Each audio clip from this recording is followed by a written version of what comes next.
A lone hero stands before an army. With one word, a blinding shockwave obliterates every enemy in sight. It's visually stunning, but the tension in the story just died. Unlimited magic functions as a lazy reset button. If a character can reverse time, erase memories, or conjure fire without effort, the audience stops worrying. We call this the "a wizard did it" trope, a convenient, consequence-free exit that makes the stakes feel hollow. Mystery can still inspire wonder. Tolkien kept the mechanics of his wizards vague to make Middle-earth feel ancient and vast. Crucially, that mystery serves the atmosphere rather than providing an easy mechanical solution to every conflict. However, modern audiences demand a specific balance. We want the awe of the impossible, but we also need the stakes of the real world. We need to know the hero is in genuine danger. To maintain that tension, authors have to strip away the omnipotence. Magic must move from a limitless cheat code into a structured tool, bound by logic and consequences. This is the realm of hard magic. In these systems, supernatural abilities are governed by strict, unbreakable rules that act like the natural laws of physics within their world. Author Brandon Sanderson is a primary architect of this approach. He codified the principles, making these fictional powers feel engaging and fair to the reader. Sanderson's second law of magic focuses on a counterintuitive idea. What a character cannot do is more important than what they can do. The impossible feels grounded only when bound by restriction. When an author enforces strict boundaries, those limits act like a stone dropped in a pond, sending ripples outward that define the entire universe. The first ripple starts with the user.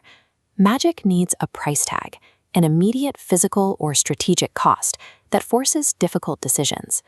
Take Sanderson's Mistborn series. To access allomancy, characters must physically ingest specific metals and burn them internally. Every push or pull drains a finite metallic reserve. When the metal runs out, the magic dies, leaving the character instantly vulnerable. Every battle becomes a high-stakes puzzle of resource management. Success doesn't come from raw strength, but from surviving long enough to win before hitting zero. Scarcity breeds strategy. By turning magic into a limited resource, it creates constant narrative tension. When magic follows consistent rules, it functions like physics. And if it functions like physics, the world will eventually learn how to engineer it. Avatar, The Last Airbender, demonstrates how these rules dictate a world's entire infrastructure. The Fire Nation's ability to summon flame led to a hyper-industrialized society. Their ironclad ships and weapons are literally fueled by their bender's localized heat. In contrast, the Earth Kingdom manipulates rock to build massive, immovable cities. They carve metropolises directly out of mountain ranges, prioritizing permanent stone fortifications. At the poles, water tribes construct structures that move and breathe alongside ice and oceanic tides. Consistent magical rules allow technology to evolve alongside them, both emerging from the same underlying logic. The final, widest ripple is sociological. A magic system with clear rules will inevitably shape human behavior and social hierarchies. In Mistborn, the hereditary nature of metal burning created a brutal caste system.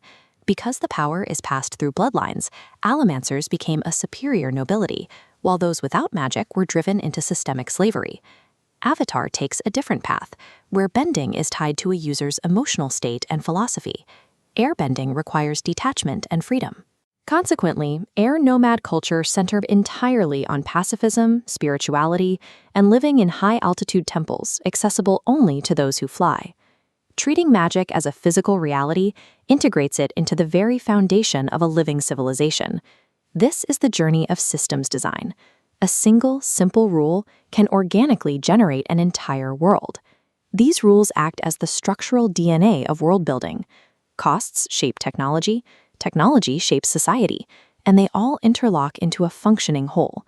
Without these boundaries, a fictional universe feels arbitrary and made up. When characters can do anything, nothing they do carries weight. The most immersive fictional worlds are not the ones with unlimited freedom. They are the ones bound by the strictest, most unbreakable rules.